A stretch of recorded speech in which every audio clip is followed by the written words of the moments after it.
आणि आता या क्षणाची महत्त्वाची राजकीय ब्रेकिंग न्यूज। महाविकास आघाडीची बैठक संपली आहे। मुंडे आणि कोकाटेंच्या राजीनाम्यावर आक्रमक भूमिका घेणार असल्याची चर्चा या बैठकीत झाल्याची माहिती मिळते। या क्षणाची महत्त्वाची बातमी आपण पाहतोय।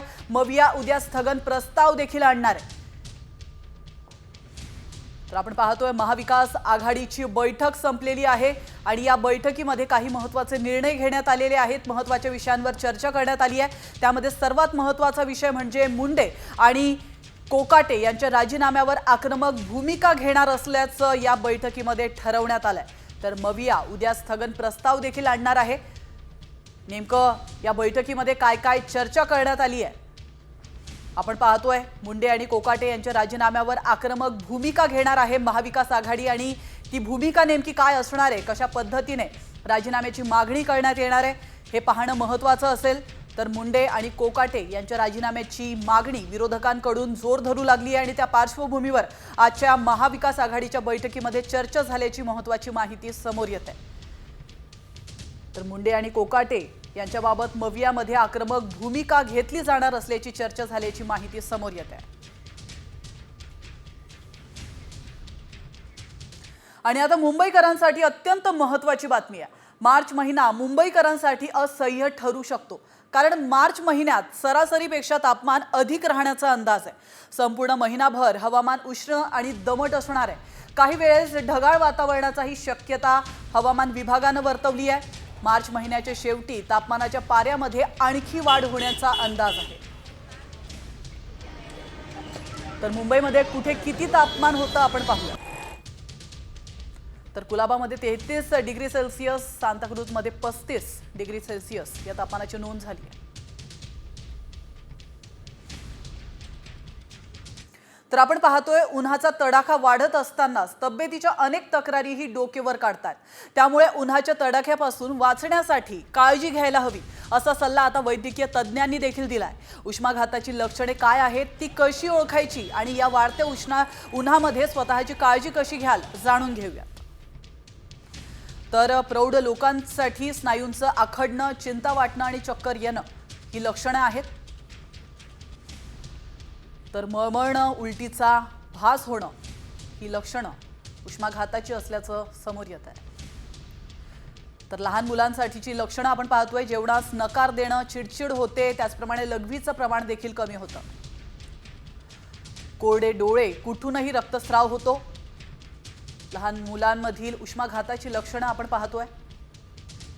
तोंडाच्या जवळील त्वचा कोरडी पडते।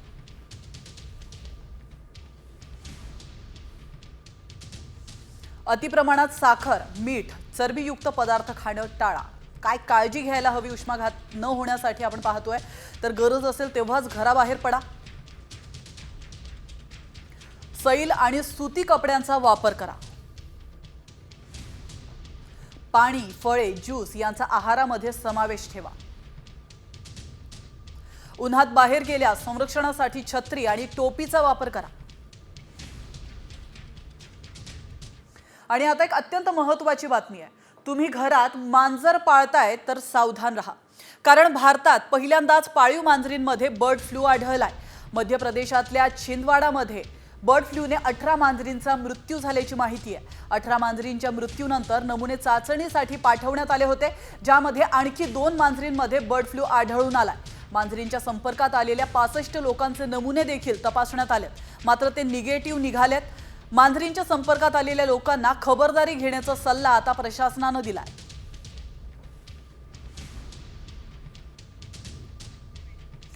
तर आपण या क्षणाची महत्त्वाची बातमी पाहतोय बर्ड फ्लू संदर्भातली। आतापर्यंत बर्ड फ्लू हा फक्त पक्ष्यांमध्ये होत होता असं आपल्याला वाटत होतं, मात्र आता मांजरांमध्ये देखील बर्ड फ्लूचं प्रमाण वाढलेलं आहे, कारण भारतात पहिल्यांदाच पाळीव मांजरींमध्ये बर्ड फ्लू आढळलेला आहे आणि तो देखील मध्य प्रदेशातल्या छिंदवाडामध्ये आढळला आहे। तर बर्ड फ्लूमुळे 18 मांजरींचा मृत्यू झाल्याची माहिती समोर येते। 18 मांजरींच्या मृत्यूनंतर त्यांचे नमुने चाचणीसाठी पाठवण्यात आले होते, ज्यामध्ये आणखीन 2 मांजरींचे नमुने हे बर्ड फ्लू मुळे त्यांचा मृत्यू झाल्याचा आढळून आलेला आहे। मांजरींच्या संपर्कात आलेल्या 65 लोकांचे देखील नमुने तपासण्यात आले होते आणि सुदैवानं ते नमुने निगेटिव्ह आल्याचं कळत आहे। तर आपण पाहतोय मांजरींची काळजी कशी घ्याल, मांजरीला मोकळं फिरू देऊ नका, नेहमी घरात ठेवणं चांगलं। मांजरीला कच्चं दूध, मांस किंवा अन्न देऊ नका. बाहेरच्या प्राण्यांसोबत मांजरींचा संपर्क टाळा. उंदीर तुमच्या घरात येऊ नयेत यासाठी प्रयत्न करा. घरात प्रवेश करण्यापूर्वी तुमचे बूट स्वच्छ करा.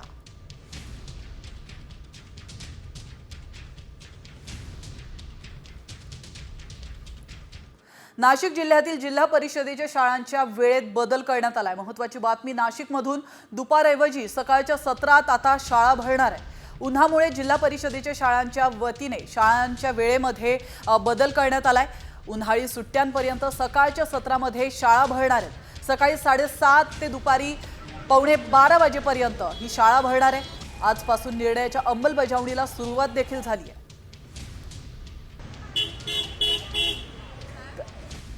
तर आपण महत्त्वाची बातमी पाहतोय. नाशिकमध्ये जिल्ह्यातील जिल्हा परिषदेच्या शाळांच्या वेळेमध्ये बदल करण्यात आली. आपण पाहिलं काही दिवसांपूर्वी शिक्षकांनी ही मागणी लावून धरली होती. उन्हाचा तडाखा वाढत चाललेला आहे, त्यामुळे काळजीपोटी, विद्यार्थ्यांच्या काळजीपोटी आणि त्यांनी मागणी केली होती की शाळा ही सकाळच्या सत्रात भरवण्यात यावी. तर दुपारऐवजी सकाळच्या सत्रामध्ये आता शाळा भरवणार असल्याचा निर्णय समोर येतोय. नाशिक जिल्ह्यामध्ये हा निर्णय घेण्यात आलाय. उन्हामुळे जिल्हा परिषदेच्या सर्व शाळांच्या वेळेमध्ये आता बदल करण्यात आल्याचं पाहायला मिळत आहे.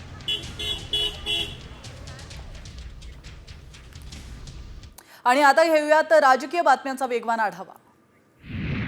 धनंजय मुंडे आजच राजीनामा देणार का याची आता जोरदार चर्चा आहे. कारण धनंजय मुंडेंनी मुख्यमंत्री देवेंद्र फडणवीसांची भेट घेतली आहे.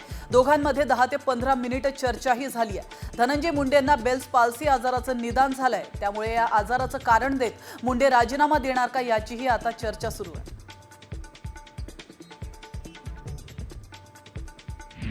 भाजप आमदार सुरेश धस यांनी देखील मुख्यमंत्री देवेंद्र फडणवीसांची भेट घेतली आहे. संतोष देशमुख आणि महादेव मुंडे हत्या प्रकरणी ही भेट घेतल्याचं बोललं जात आहे.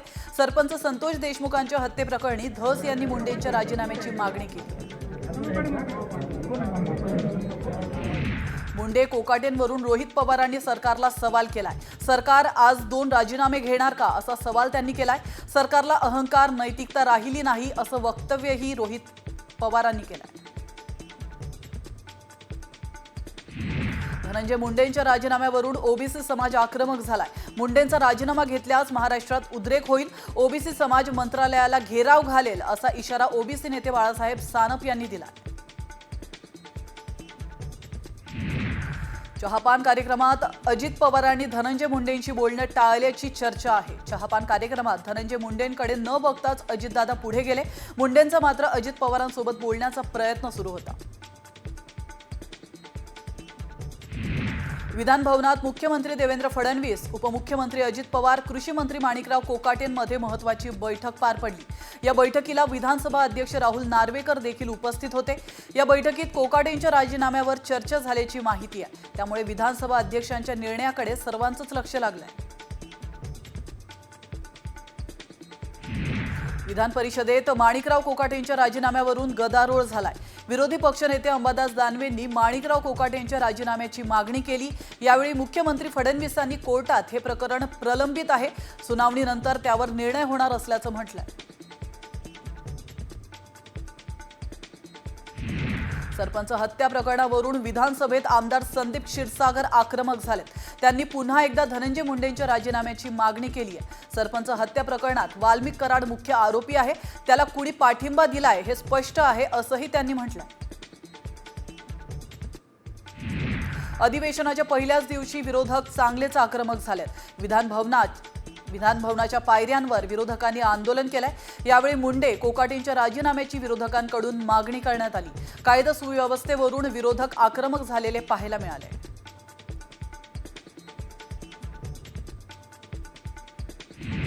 अर्थसंकल्पीय अधिवेशनाच्या पहिल्याच दिवशी राष्ट्रवादी शरद पवार गट आक्रमक झाल्याचं पाहायला मिळालं. दलालीची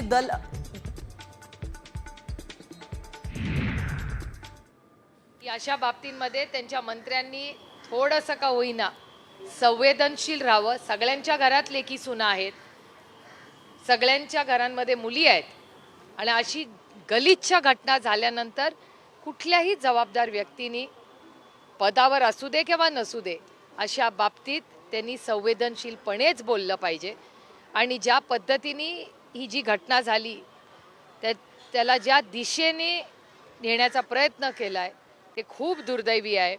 आणि मी इथे आल्यावर बघितलं की इथून मेन रोड तर म्हणजे 50 पावलावर पण नाही आहेत, 25 पावलावरच आहे.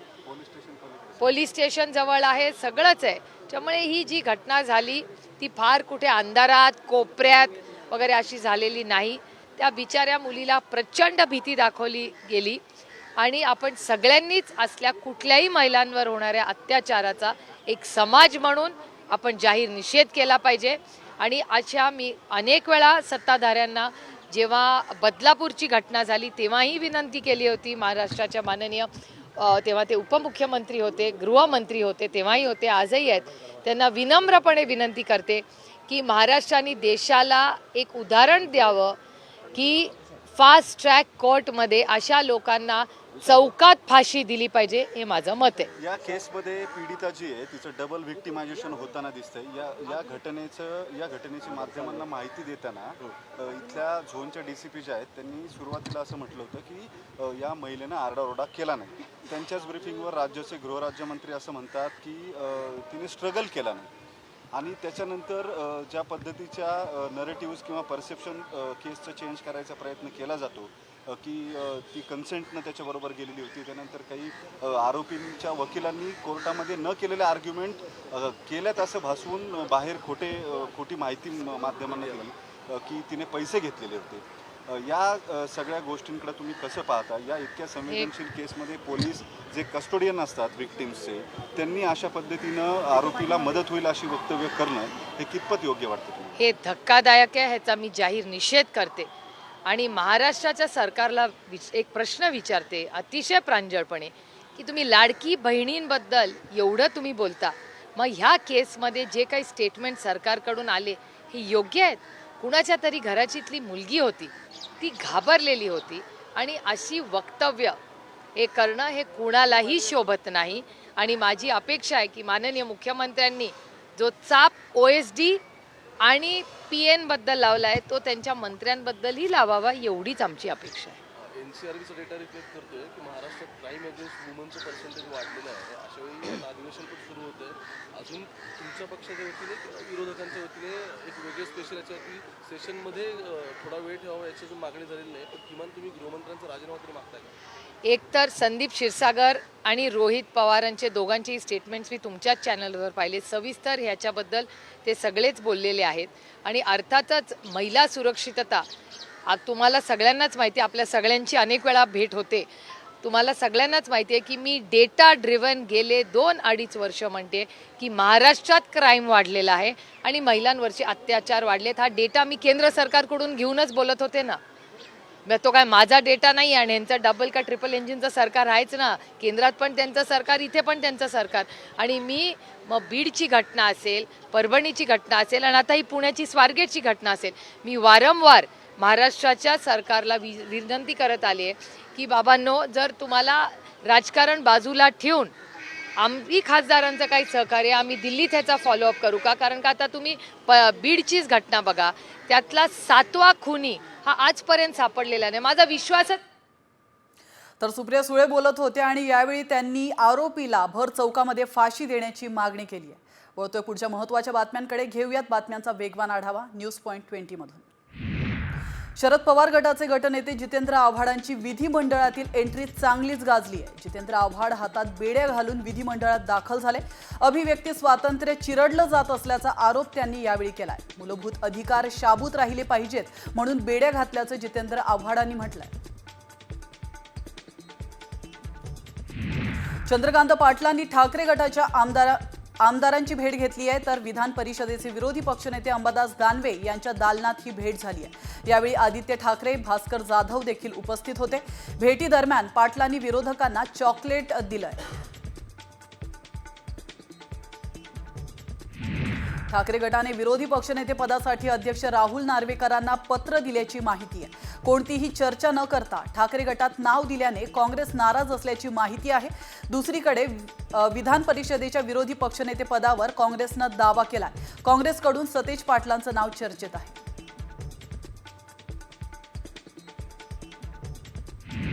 अर्थसंकल्पीय अधिवेशनात शिवसेना ठाकरे गट विधानसभेच्या विरोधी पक्षनेतेपदासाठी दावा करणार असल्याची चर्चा आहे. त्यातच आता विरोधी पक्षनेतेपदावर आमचा हक्क असल्याचं संजय राऊतांनी देखील म्हटलंय.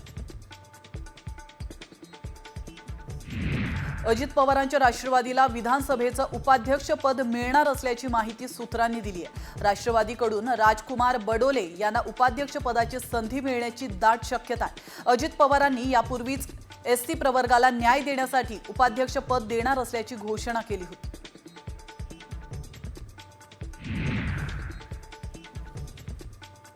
मंत्री रक्षा खडसेंच्या मुलीची छेड काढण्याप्रकरणी 7 आरोपींपैकी 4 जणांना पोलिसांनी अटक केली आहे. अनिकेत भोई यालाही पोलिसांनी ताब्यात घेतलाय. या घटनेनंतर मुक्ताईनगर पोलिसांचे 3 पथक आरोपीच्या शोधार्थ रवाना झाले होते. राज्यात केंद्रीय मंत्र्यांचीच मुलगी असुरक्षित आहे असं ठाकरे गटाचे खासदार संजय राऊत यांनी म्हटलंय.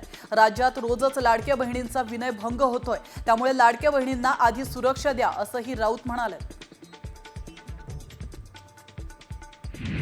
सरपंच संतोष देशमुखांची हत्या क्रूर आणि अत्यंत थंडपणे केल्याचं सीआयडी तपासात समोर आलंय. सीआयडीनं कराड गँग विरोधात तब्बल 66 भक्कम पुरावे जप्त केलेत.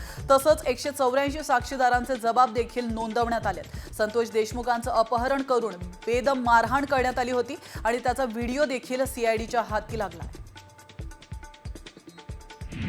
सरपंच संतोष देशमुख हत्या प्रकरणी कृष्णा आंधळेने या प्रकरणात मोठा पुरावा मागे सोडला. संतोष देशमुख यांचं अपहरण झाल्यानंतर मारहाण करतानाचा व्हिडिओ कृष्णा आंधळेने एका व्हॉट्सअप ग्रुपवरती शेअर केला होता, ज्यात या आरोपींच्या राक्षसी कृत्याचा खुलासा झाला होता. कराडचे 3 आयफोन तपासात महत्त्वाचे ठरले आहेत. चाटे, कराड आणि घुले यांच्या संवादाचा पुरावा यातून मिळालाय. आवाजांच्या पडताळणीत कराड आणि चाटे आरोपी आढळले. महादेव मुंडेंच्या पत्नी ज्ञानेश्वरी मुंडेंनी जिल्हाधिकारी कार्यालयासमोर आपल्या परिवारासह उपोषणाला सुरुवात केली आहे. महादेव मुंडेंची हत्या करणाऱ्या आरोपींना तात्काळ अटक करण्याची मागणी त्यांनी केली आहे. महादेव मुंडे यांची 21 ऑक्टोबर 2023 रोजी परळीमध्ये भर चौकात हत्या झाली होती. मात्र त्यांचे मारेकरी अद्याप मोकाट आहेत. देवेंद्र फडणवीस आणि एकनाथ शिंदे यांच्या विरोधात षडयंत्र रचणाऱ्या नेत्यांची एसआयटी चौकशी करण्यात येणार आहे अशी माहिती सूत्रांनी दिली आहे. तत्कालीन मविया सरकारच्या काळात फडणवीस आणि शिंदेंना खोट्या प्रकरणामध्ये अडकवण्याचं षडयंत्र रचल्याचं बोललं जात आहे. मनसे अध्यक्ष राज ठाकरे मुख्यमंत्री देवेंद्र फडणवीसांची भेट घेणार आहेत. बीएमसीच्या अ गटाच्या अभियंता परीक्षेमध्ये घोटाळ्याचा आरोप मनसेकडून करण्यात आलाय. या पेपरची अवैध विक्री करण्यात आल्याचा देखील आरोप मनसेनं केलाय. याच मुद्द्यावर आता राज ठाकरे फडणवीसांची भेट घेणार आहेत. नाशिक कृषी उत्पन्न विद्यमान सभापती विरोधात बाजार समितीमध्ये अविश्वास ठराव सादर करण्यात आलाय. 18 पैकी 15 सदस्यांनी सभापती देवीदास पिंगळे यांच्या विरोधात अविश्वास ठराव सादर केलाय. कडेकोट बंदोबस्तात अविश्वास ठराव सादर करणारे 15 सदस्य नाशिकच्या जिल्हाधिकारी कार्यालयात दाखल झालेत. स्वारगेट बस स्थानक बलात्कार प्रकरणातला आरोपी दत्ता गाडेची डीएनए चाचणी पूर्ण झाली आहे. एसटी बसमध्ये आढळून आलेल्या केसांच्या आधारे डीएनए चाचणी करण्यात आली. बलात्काराचं कृत्य झालेल्या बसची फॉरेन्सिक विभागाकडून तपासणी करण्यात आली होती. या तपासणी दरम्यान एसटीमध्ये काही केस आढळून आले होते. आरोपी दत्तात्रय गाडेचे सर्वच दावे खोटे ठरल्याचं दिसून येत आहे. पीडितेला पैसे दिल्याचा दावा वकिलांनी केला होता. मात्र आरोपीच्या खात्यावर 3 महिन्यांपासून 239 रुपये आहेत. त्यामुळे त्याचा हा दावा खोटा ठरलाय. तसंच दत्ता गाडेचा मोबाईलही पोलिसांना सापडलेला आहे आणि त्यातून नराधमाचं आणि पीडित तरुणीचं कुठल्याही प्रकारचं संभाषण झालं नसल्याचं समोर आलंय. स्वारगेट एसटी स्टँड बलात्कार प्रकरणामध्ये पीडित तरुणीचा जबाब नोंदवला गेलाय. आरोपी दत्ता गाडेने 2 वेळा अत्याचार केल्यानंतर पीडितेला गळा दाबून जीवे मारण्याची धमकी दिली होती. त्यानंतर तिने त्याला जीवे न मारण्याची विनंती केली अशी माहिती यात समोर आली आहे. स्वारगेट बलात्कार प्रकरणातील दत्ता गाडेचा कारनामे आता बाहेर येत आहेत. शिरूर परिसरातील एका लॉज बाहेर बसून तो महिलांचे छुपे व्हिडिओ काढून विवाहबाह्य संबंध असलेल्या महिलांवर पाळत ठेवायचा. व्हिडिओ काढून या महिलांना तो ब्लॅकमेल करायचा. त्यानंतर शारीरिक संबंध ठेवण्यासाठी जबरदस्ती करायचा अशी माहिती सूत्रांनी दिली आहे. स्वारगेट बस स्थानकातील बलात्काराच्या घटनेनंतर एसटी प्रशासनाला जाग आली आहे. आता स्वारगेट बस स्थानकात महिला सुरक्षा नेमण्यात येणार आहे. याशिवाय तक्रार नियंत्रण कक्षाची देखील स्थापना करण्यात येणार आहे आणि सीसीटीव्ही कॅमेऱ्यांची संख्याही वाढवण्यात येणार आहे. सेबीच्या माजी अध्यक्षा माधवी पुरी बुच यांनी हायकोर्टात धाव घेतली आहे. विशेष न्यायालयाने गुन्हा नोंदवण्याच्या दिलेल्या आदेशाला याचिकेतून आव्हान देण्यात आलंय.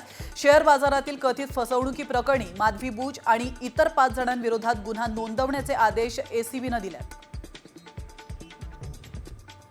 कानपूरच्या एका ज्वेलर्सनं इंस्टाग्रामवर फॉलो करा आणि सोनं मिळवा अशी ऑफरच दिली आहे. ज्वेलर्सच्या ऑफरनंतर शॉप बाहेर लोकांनी गर्दी केली आहे. ज्वेलरी शॉप बाहेर लांबच लांब रांगा लागल्याचं पाहायला मिळतंय. अनेकांनी खास ऑफरसाठी इंस्टाग्राम डाउनलोड करून अकाउंट देखील सुरू केलंय. सोशल मीडियावर रीच आणि फॉलोअर्स वाढवण्यासाठी ज्वेलर्सने ही अफलातून आयडिया काढली आहे. कानपूरमध्ये एका तरुणाने फ्लायओव्हरवर उभं राहून हजारोंच्या नोटा उडवल्यात. या पैशांच्या पावसाचा एक व्हिडिओ सध्या तुफान व्हायरल होतोय. फ्लायओव्हर खाली हे पैसे जमा करण्यासाठी लोकांची गर्दी झाली आहे.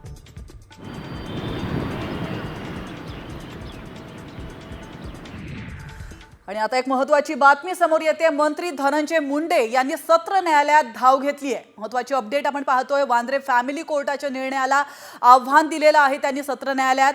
तर पोटगीसाठी करुणा मुंडे पात्र आहे असा कोर्टानं निर्णय दिला होता. तर कोर्टाच्या अंतरिम आदेशाला मुंडेंकडून आव्हान देण्यात आलं. या क्षणाची महत्त्वाची बातमी आपण पाहतोय.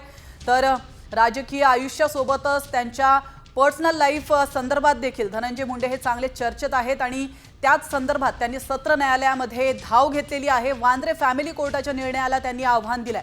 पोटगीसाठी करुणा मुंडे ह्या पात्र आहेत असं कोर्टाचा निर्णय होता. मात्र या निर्णयाला मुंडेंकडून आव्हान देण्यात आलंय.